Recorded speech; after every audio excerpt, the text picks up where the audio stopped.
Hello, everyone. My name's Irma Trantham, and I am doing a reaction or a reflection to the body ritual among the Nakarima, I don't know how to say it, for my assignment. Um, my reflection on the reaction to the article and how it depicted American culture is that the similarities of the adjustments to the body of the Nasarima culture were that they believed the body was ugly and in need of adjustment. In American culture, there are many people that feel the same way. People may have a certain view of themselves that they would like to change, hence the reasons for procedures such as plastic surgery, liposuction, or any other body-altering procedure. In the Nasarima culture, they had a holy mouth man.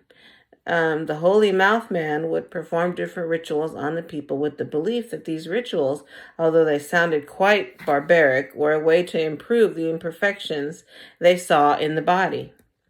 In American culture today, plastic surgeons, dentists, even cosmetologists or estheticians could be viewed as our modern day holy mouth men, because they alter the way the body works too, in an effort to improve it. The holy mouth man would stick different things like plates or boar's hair into the mouth, or remove teeth and fill those empty spaces with medicinal herbs or magic powders that they believe would improve the body.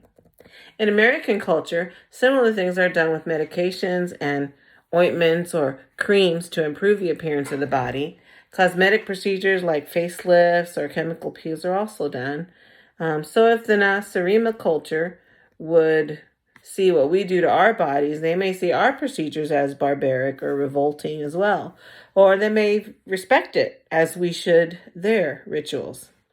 What we could view as barbaric and revolting could conversely be viewed in the same way. When reading about the Nasarima culture, I learned that what they believe is as important to their way of life as what we believe today is important to our way of life. The Nasarima believe that the mouth is sacred and a main form of communication, not only verbally, but spiritually. Their belief is that if they put boar's hairs into their inner mouths, they are considered godlike or holy. While their practices are rather barbaric, to them it's sacred and a part of their ceremonies. This article really taught me how people are different in what they believe and the beliefs that they hold. They saw the Nasarima saw it as a regular way of life, and they even taught these practices to their children, just the same way that maybe we would teach proper manners or our hygiene tactics to our children. They just hold a different worldview than we do. As I read the assignment, when the instructor asked about an event or a ritual or something in my culture and how this pattern or ritual or event is connected to U.S. culture or U.S. world values, the first thing that came to my mind, because it's Christmas time, was the way that caroling is done during the Christmas holidays. In Puerto Rican culture, I'm Puerto Rican, and in my culture, this caroling is called parranda. We gather as a group and sing songs in front of someone's home, much like in American culture, does caroling today. The difference is that the people we're visiting are supposed to invite us in, give us food or drink or both, and we sing inside again and then leave to go to the next house. In Puerto Rican culture, our caroling uses instruments like maracas, tambourines, or other handheld drums. Is called a tambor, which is like the tambourine but without the cymbals. And two different types of stringed guitars, one of which is called a cuatro. We also use an instrument called a guiro, which is like a hollowed out gourd that's been dried out and scored on the outside, and you scrape a fork-like instrument across it to make a sound. This is the guiro. These are the scores. This is the fork-like instrument, and this is the sound. So these instruments are what we would use to go on parranda. In American culture, traditional caroling, according to my knowledge, there's no instruments that they use, and the carolers don't enter the home. They don't eat or drink. They just stand outside and sing. All the singing's done outside, and then they'll even go to the next house. I have very many happy memories of our church groups going to parranda to many homes throughout the years. This is just one fun example of the differences and similarities of how different cultures do different things. This ritual is still connected to the U.S. worldviews today, and it's still practiced today.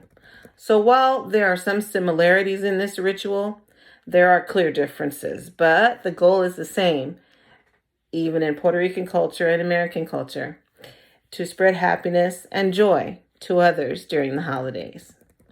Now, this caroling has changed a lot throughout history.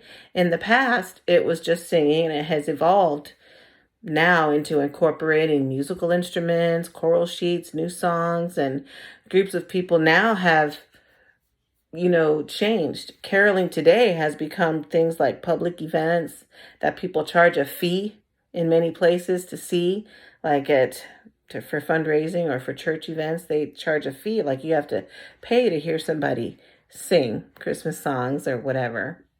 In the past, it was just a gesture of community, love, and goodwill. You just did it to make people happy. You didn't charge a fee.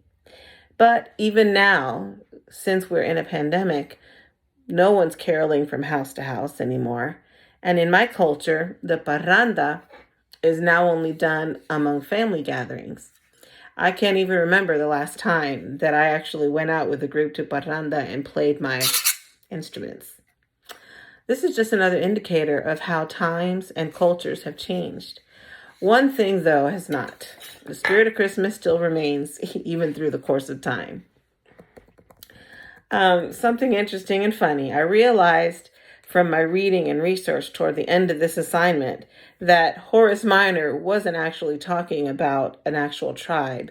He was talking about American culture and American people, and that Minor, by writing this article, was actually bringing awareness to the fact that one should respect every culture.